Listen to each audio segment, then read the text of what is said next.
Going down. Going down. Going up. Alright, YouTubers, welcome back. My name's Dave.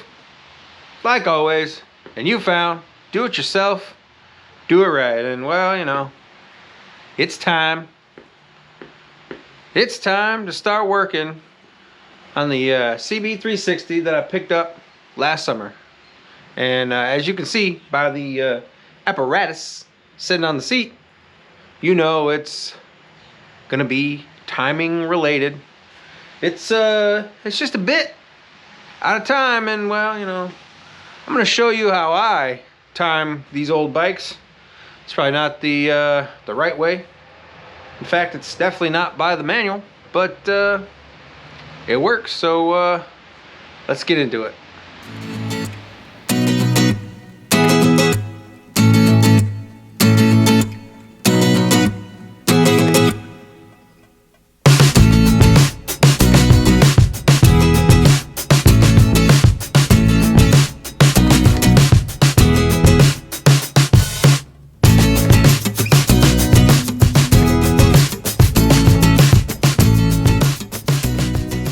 Alright, before we get into turning wrenches, I'll give you a little bit of a backstory on this bike if this is the first video you've seen with this bike in it.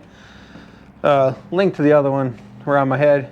Anyways, I bought this out near Syracuse. I bought it from a guy. He had an eclectic collection of motorcycles. He had a nice old Harley that he said that he and his father rebuilt. He also had a couple of new ones. And then he had a Kawasaki Versa, like an adventure bike, something, I don't know. Anyways, this was the only old Japanese bike he had. And, you know, talking with the man, you know, I asked him, you know, how to run, did he ride it much, blah, blah, blah. He's like, oh, yeah, it runs okay. And I didn't really ride it hardly at all. And he was like, it's just not my thing, and blah, blah, blah. So I was like, okay, yeah, cool. I got it pretty dang cheap. So, you know, that was nice. And it's in really nice shape. Man, one little ding in the tank. As you can see, the side cover, it's a little faded from the actual tank color, but that happens with these old bikes.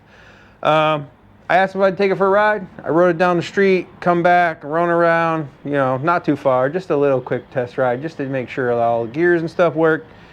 And he asked me, he's hey, yeah, how'd it run? Did it run okay? I was like, yeah, it seemed to run fine. And he kind of got this weird look on his face, like, well, that's weird. So it kind of made me wonder. And you know, I got the bike back home here, and you know, I rode up and down the street, and I noticed that when it was cold, it would only fire on the left cylinder. Now, what I call the left cylinder is the number one, which is the, you know, as you're looking from the back of the bike, number one is always the left side, and number two is the right side. And so, you know, I kind of thought to myself, well, maybe the guy thought that it wasn't running right and he didn't want to mess with it or whatever. But he said he did a bunch of work to it. He said he cleaned the carburetors, and he said he did this and that, but now that I'm thinking about it, he didn't really seem like the type to really dig into an old bike. He seemed more like the guy that would take it to a shop. So I have a feeling that he was having an issue with it running right, and he just didn't ride it, so he figured he'd just send it down the road. Maybe he didn't want to mess with it or deal with it.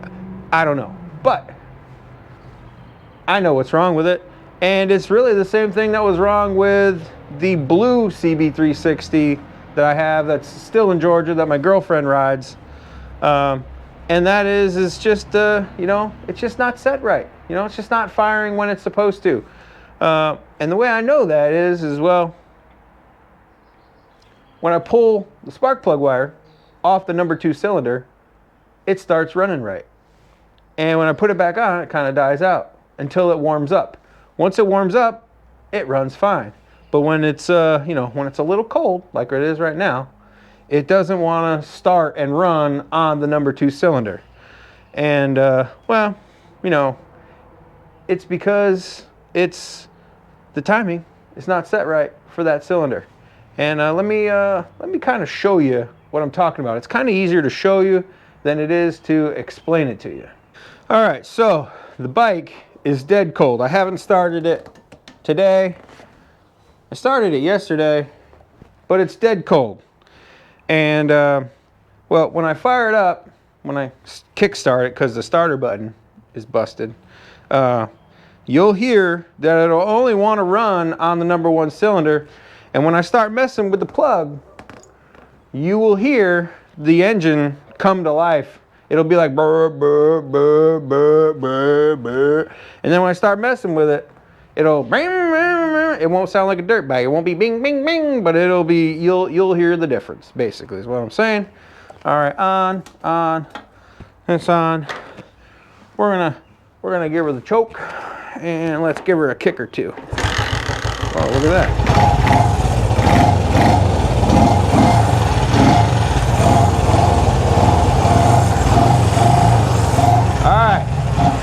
You kind of hear how it doesn't sound good, right? Let me pull the spark plug wire. Hear that?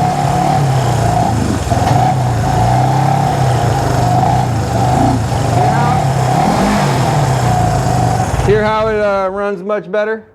And then when I put it on, it wants to die. So it's, you know, show you again, and then I'll explain why it's doing that.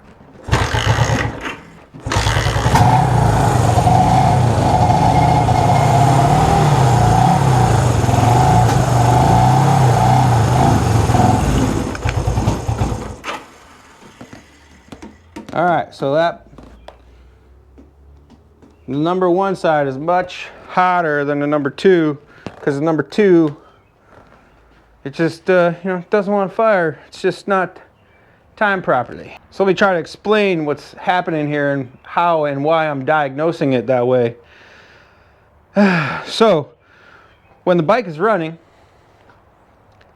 the #2, I believe, I haven't taken the covers off, I believe that the #2 is trying to fire too early.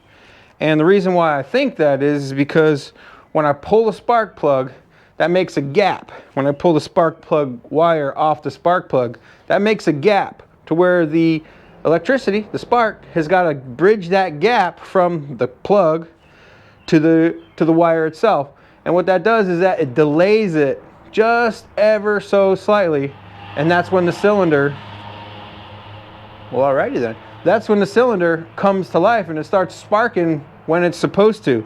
So I believe, and that's the reason why it starts backfiring, and backfires through the carburetor, which means that it's trying to fire too early. So what I need to do is I need to go in there and I need to adjust the points. Now I know a lot of you guys are like, oh my God, points, they're so difficult. They're so hard to work with. They're so touchy. It's really not that bad. I mean, just, you know, just calm down. It's not that bad.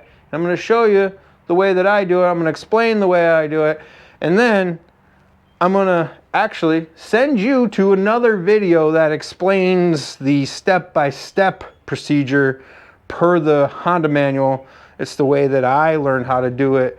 And then I was like, well, I could do it this way. Why can't I do it that way? It's the same thing. So I'm going to pop the covers on the other side and I'm going to show you guys. All right, so I got the covers off. And a couple things I want to go over before I get into the whole points and timing and this does that and do this and that. If this is, you know, your first time popping these covers off, there's a couple things you need to be aware of. And we'll start up here on top. This is obviously your points mechanism, but the wires that come in, you know, these wires, let's pull the plug wire off and kind of show you. See these wires that come in? When you go to put your cover back on here, make sure you do not pinch these wires. These wires can be pinched and they can ground out, and then they, you know, they'll make your bike not run right when you put the cover back on. So after I'm done doing all this stuff, I put that cover back on with the bike running so I know I don't pinch the wires and ground them out, and now the bike runs like crap and you can't figure out why, and you pop the cover back off and it runs fine, blah blah blah. Trust me, been there, done that. You know, that's how I know that happens. And you know, the CB360 and 350 groups on Facebook, you know, that happens a lot. If you're on those groups, if you're not on those groups, go ahead and get on those groups, because there's a lot of good knowledge on those groups. Second thing is, if you pop your stator cover off and you see this oil in the oil, and you're like, oh my God, why?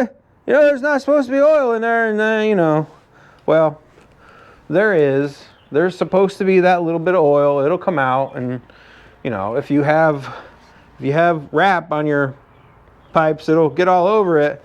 So, you know, make sure you put a rag down there, soak up some of that oil. Now, what I do is, when I'm timing my bikes, I use my timing light that I use on my car, and I leave that cover off, and it spits out oil, you know, here and there. So, you know, just be prepared for that. So that's, you know, a couple things to make you aware of.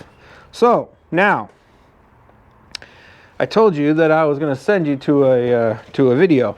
Now, Common Motors, right here, these people right there.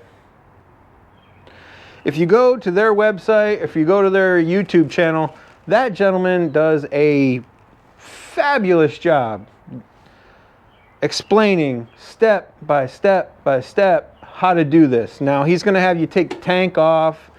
He's going to have you do a whole bunch of different stuff. Get a socket and a ratchet and a wrench and turn the cylinders and take the spark plugs out and feel for compression and all that stuff. And that's great. And it's a wonderful procedure if you're just getting your bike back running. Now, if your bike runs like this one does, and you know it's just off a hair, or you know you've been riding your bike and it starts to run a little crappy, you know, there's no reason to go through that whole long drawn out procedure. You just need to tweak it. Just tweak it a little bit. And I'm going to show you how I tweak it. But first, I'm going to go over the way that I set my timing when my bike is completely apart. So most of these guys, and especially the Common Motors guy, he uses a light, and you use the battery power from your bike, and you're spinning it, and you got your light, and the light turns on, your light turns off, because it's all hooked up through your bike.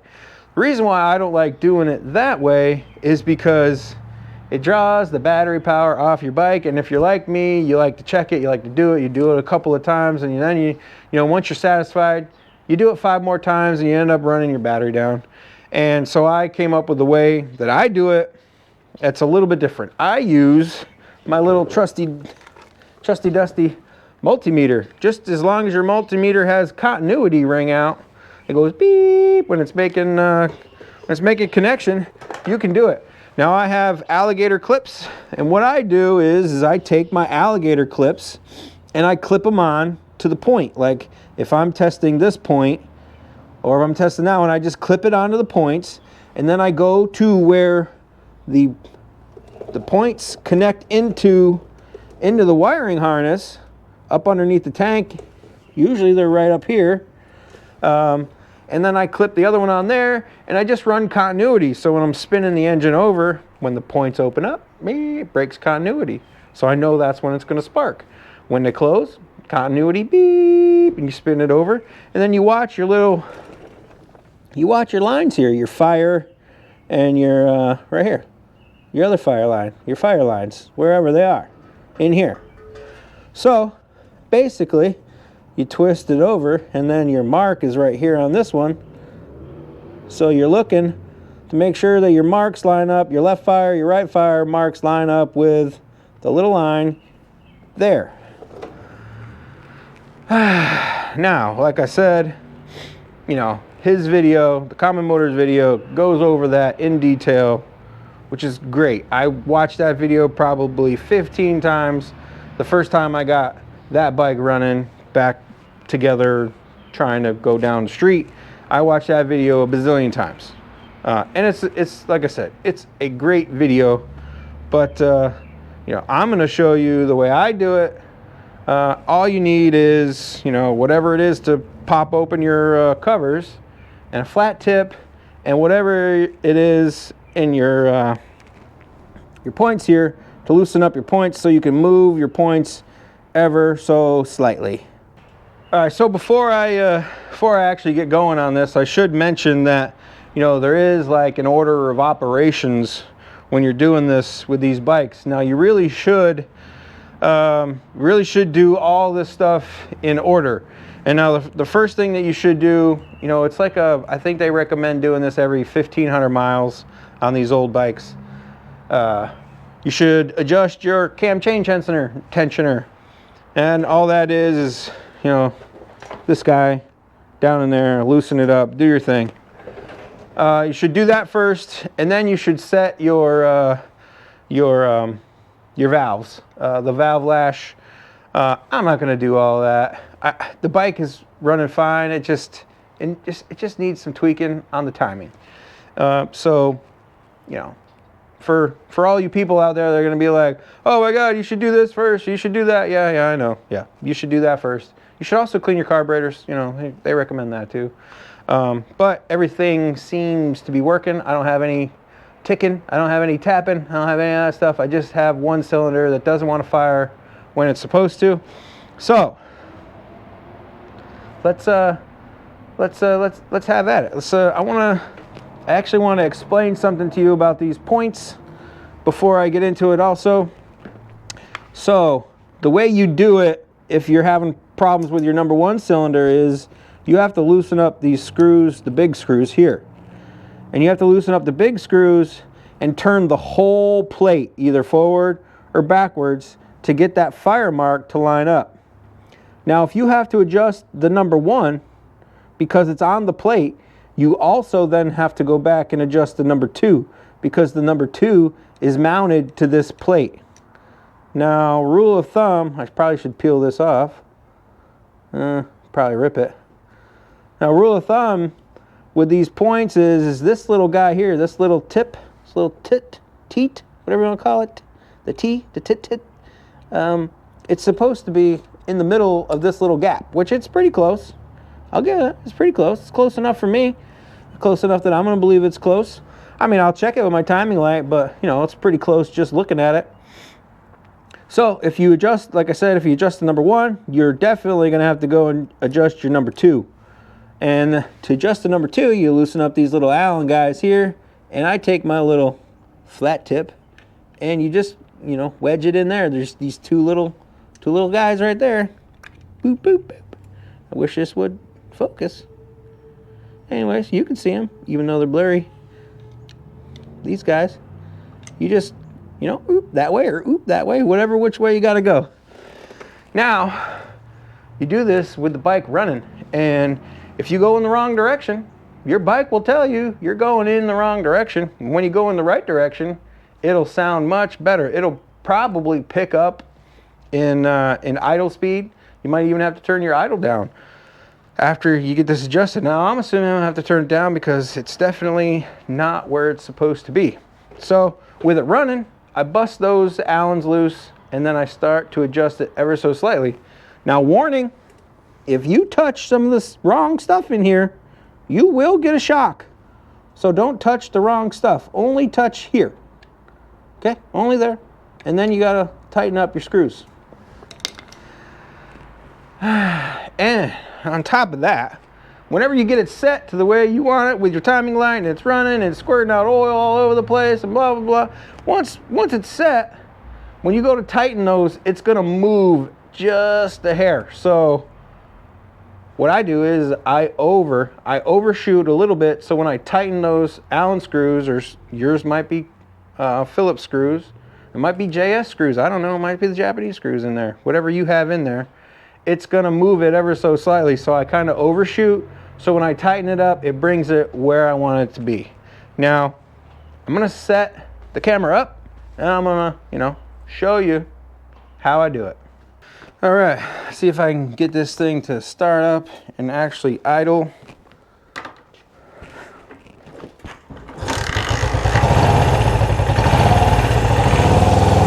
I'm gonna adjust the idle up a hair so I don't have to keep messing around over here.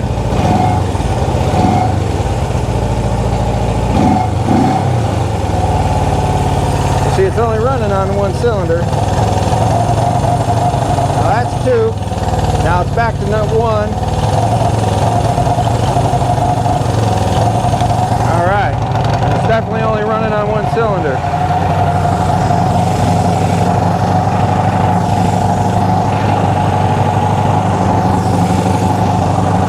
All right, so I'm going to go in here and I'm going to loosen up. Actually,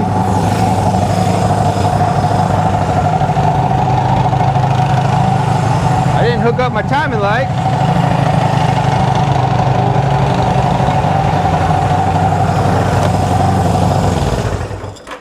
All right, let's try this again. So I can hook up my timing light, I got to get to the battery. So I got to open up the seat. One thing I should say is if you have a lot of spark on your points here, where the contactors are, if there are big sparks, it usually means that your condenser is going bad. So that's always something to look forward to and to look out for when you're looking at this stuff. I usually do that at night. I'll come out here with the lights off and throw the take the cover off and check to make sure that the condenser is working the way it's supposed to. All right. I'm gonna shoot the number 1 first for poops and giggles to make sure that it's close enough, even though I'm pretty sure it's close enough. Let's get it running again.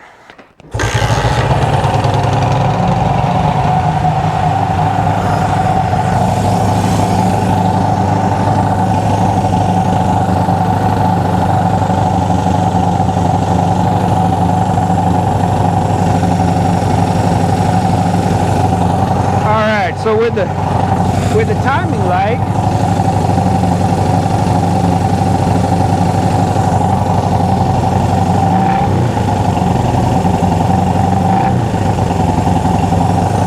it's actually a little bit retarded.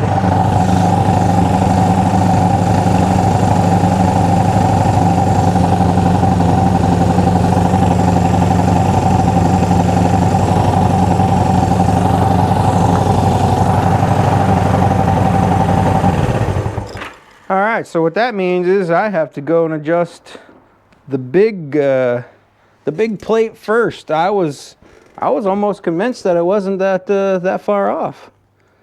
So we're gonna have to do the whole kit and caboodle. So I'm gonna loosen up this.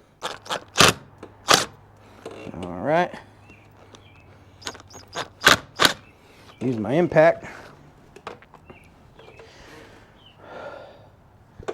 So what I'm going to do is, because it should be closer to the middle. I think it should be anyways. That's where they normally are. I'm going to roll this one around. I'm going to back it so it's more in the middle. And what I mean by that is what I showed you, that little teat in the middle of that hole. Let's give it a whirl. I'm going to go get my broken my button so I can just use the electric starter rather than kick starting the whole time. All right, let's give it another go. There we go.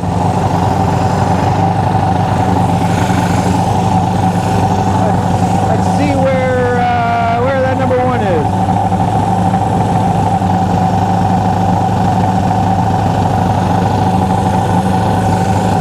I went the wrong way.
it slow down a little bit.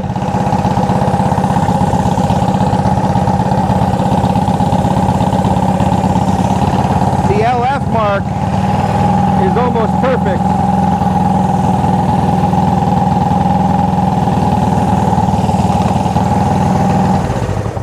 All right, so now the LF mark is definitely right on here. So I guess I had to move it this way. Now, I'm guessing that these points probably are not centered on this plate. That's why it's off that far.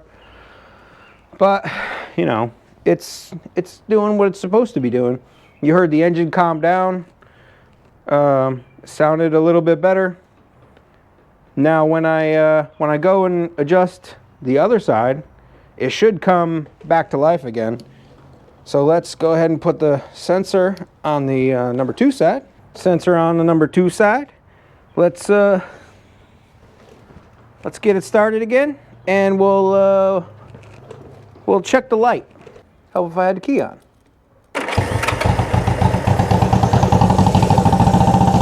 All right.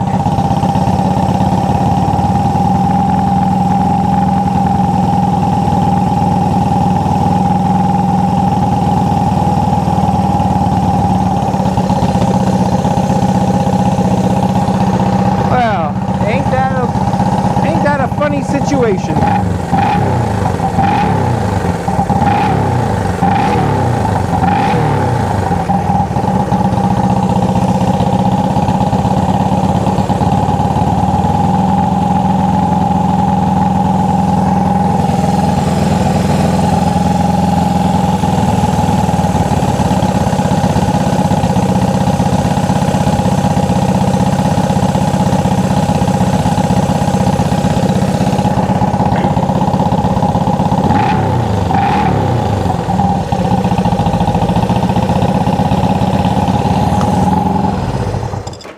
All right, so funny thing happened.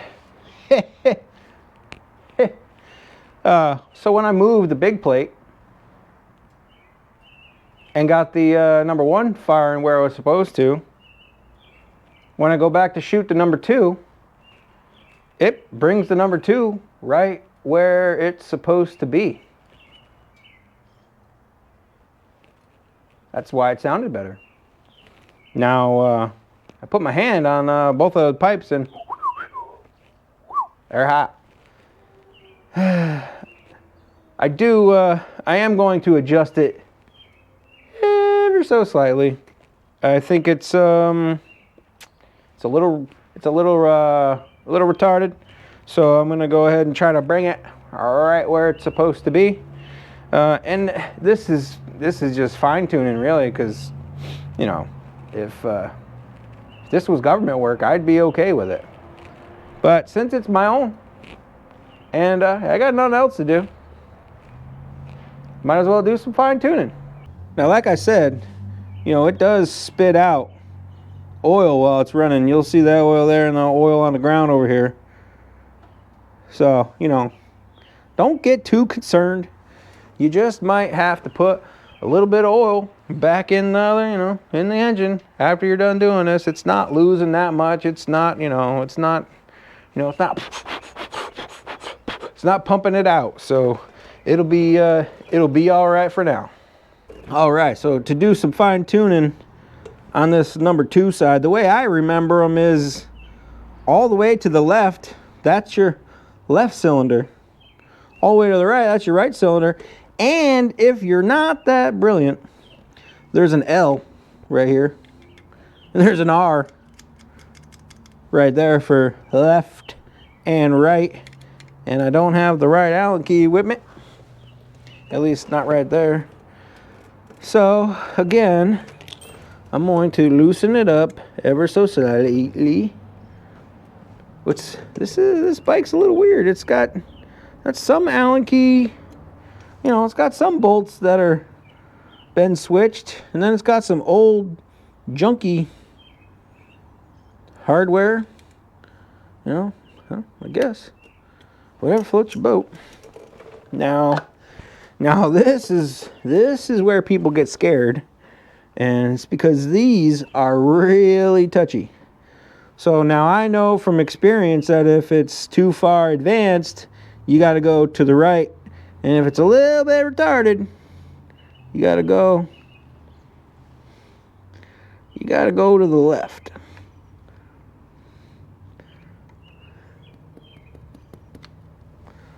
And I can't, well, maybe I can get in there. Oh, there we go. I moved it ever so slightly.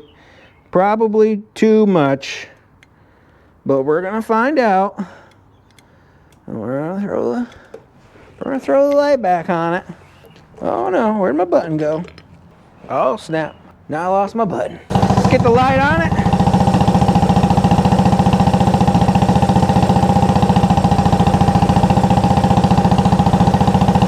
Well, I'll be, I gotta go back the other way.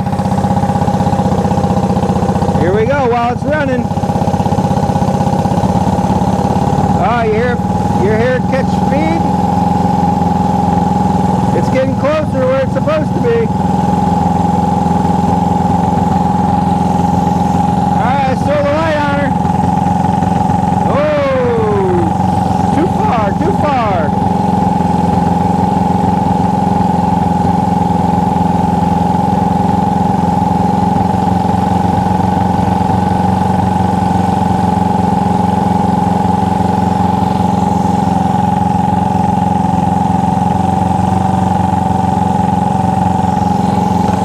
She's a touchy one.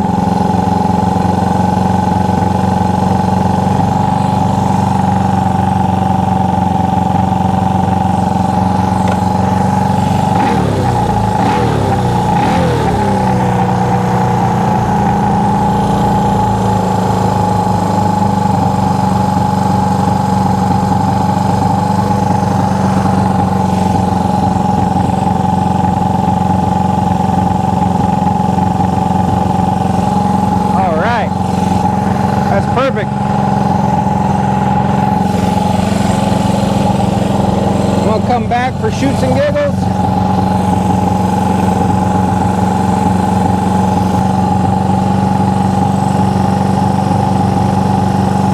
Still good. There you have it, folks. That's how I time my bikes. All right, I don't know if you could, hear my voice over all the motorcycle noise, but when I was adjusting it, you heard the bike start to speed up, start to run better, and that's because it's getting to where it was supposed to be. Now this one's pretty touchy. She's touchy, just a C hair, and it moved it past the actual firing point.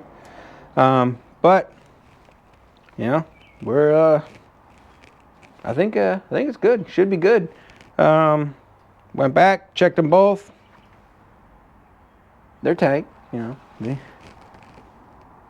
points, they're tight. Let's pop that guy off. No need for that one to be on there anymore.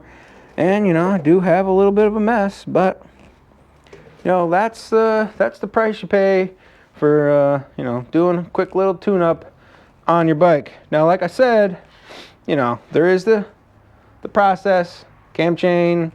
You should be doing your valves, cleaning your carburetors. Then you go to timing. Timing is always last. Should even change your oil. Put your oil in there. So timing should be last. And like I said, the guys from Common Motors, if you want a step by step, their video is pretty great. It helped me a lot. I even called those guys, talked to them about an issue that I was having with my racer a couple years ago. Talked to him on the phone. He said, try this, this, and this, and lo and behold, fixed my problem. So kudos to them. They're doing a good job. If you're if you're working on these old bikes, these old CBs, 350s, 360s, 550s, I think they even carry some 750 parts. You need parts, go to their website. Reasonably priced, and they get them shipped to you. They're good stuff. Can't say too much good stuff about them. So yeah, if you guys like these old bike videos, tuning, whatever, let me know. What do you want to see next? Like I said, I've done absolutely nothing on this bike. This is the first time I've done any kind of work on this bike. I am going to go through and do the rest of the stuff. Eventually, after I ride it, probably 1,500 miles, I got to get it licensed, insured, you know, I got to be legal. So, like I said, you like these kind of videos, give me a like, give me a thumbs up, like, tag, share, follow, subscribe, hit that notification bell so you know when I'm dropping new videos. And like always, till next time, thanks a lot.